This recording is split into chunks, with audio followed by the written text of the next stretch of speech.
kita patut bersyukur bahwa dalam beberapa dasawarsa ini negara kita terhindar dari konflik bersenjata dengan negara asing.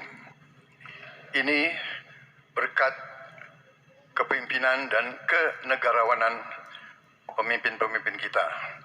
Untuk itu, saya ucapkan terima kasih dan saya mengajak kita semua mengucapkan terima kasih kepada semua pemimpin dan presiden kita terdahulu.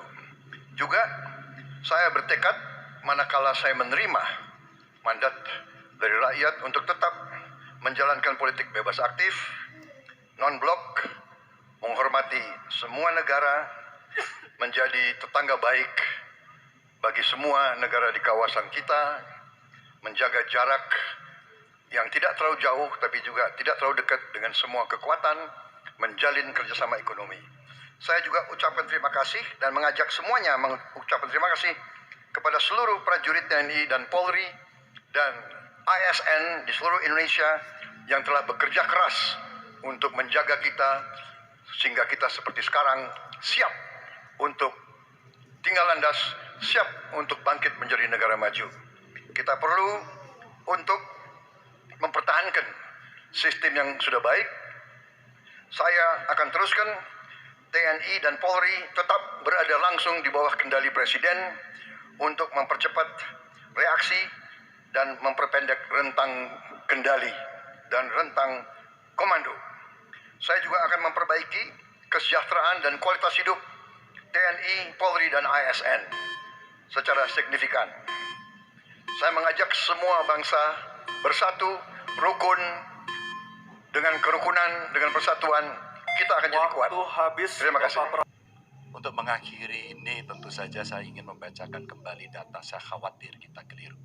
Kalau dari buku Himpunan RKKL 2019-2004, anggaran Kementerian Pertahanan 2019 107,158, 2020 127,358, 2021 136,996 triliun.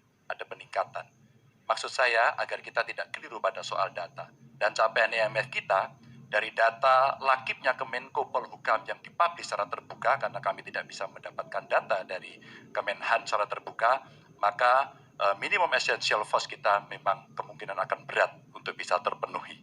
Maka Bapak Ibu, dalam konteks politik luar negeri kita, maka otonomi strategis menjadi begitu penting untuk meredefinisi dari politik kita yang bebas aktif.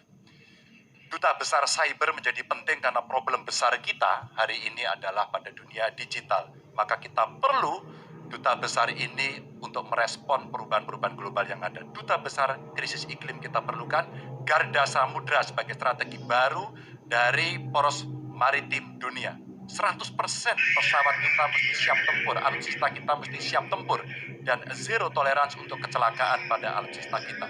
Kekuatan pertahanan Indonesia di angkatan cyber akan kita tingkatkan, dan anggaran pertahanan hingga 2% dari PDB. Keamanan mendorong pada profesionalisme kepolisian yang mau tidak mau harus kita lakukan. Badan Cyber Polri kita dorong sampai satuan baru di setiap Polda untuk TPPO, kekerasan terhadap perempuan dan anak. Tentu kesejahteraan prajurit dan keluarga menjadi begitu penting untuk mendapatkan perhatian. Dan beasiswa kuliah untuk anak prajurit dan bayangkara yang membutuhkan perlu kita lakukan. Indonesia Garda Samudra. We are Groot. Sebagai Presiden Republik Indonesia, maka prioritas pertama dan terutama adalah memastikan rasa aman pada tiap keluarga dan setiap jengkal tanah Indonesia. Dan itu artinya kita memastikan bahwa mereka yang diberi tugas untuk mengamankan dipikirkan kesejahteraannya. Memastikan bahwa kenaikan gaji tiap tahun, memastikan mereka punya rumah dinas, memastikan kesejahteraannya aman. Sehingga mereka bisa konsentrasi. Siapa itu? TNI, Polri, termasuk ASN di bidang pertahanan. Itu kunci nomor satu. Yang kedua, ketika kita berbicara tentang menjaga keamanan, maka kita juga berbicara tentang bagaimana pelibatan kita di dalam kancah internasional. Presiden akan menjadi panglima diplomasi dunia Indonesia di tingkat dunia. Hadir, mewarnai, membawa nilai-nilai Indonesia. Dan seperti juga di debat ini, Tidak banyak ruang diberikan untuk berbicara di forum global. 2 menit, 3 menit itulah waktunya. Tapi di situ seninya. Bagaimana kompleks gagasan, kompleks ide disampaikan secara lugas. Dan ketika Indonesia menyampaikan posisinya tegas, maka kita tidak akan ragu. Kita memperjuangkan penghapusan penjajahan di muka dunia, maka Indonesia tidak sungkan untuk mengatakan pada negara manapun, hentikan penjajahan di tanah Palestina, dan usahakan itu lewat diplomasi ke seluruh tempat, bukan cuma sekedar statement dari Menteri Luar Negeri, tapi serius menjajaki seluruh kekuatan. Kita menginginkan Indonesia kembali menjadi kekuatan yang disegani, dan mulainya dari mana? Dari pemimpin yang menjunjung tinggi etika, pemimpin yang menjunjung tinggi ilmu pengetahuan, pemimpin yang terbuka atas gagasan mempertahankan Indonesia atas ancaman-ancaman baru. Dan itu artinya kita hadir di berbagai wilayah di dalam pertemuan-pertemuan global membawa aspirasi Indonesia. Kita kirim pesan, we will no longer absence. Indonesia will be present and Indonesia will color the world. Indonesia absence no more, respected forever.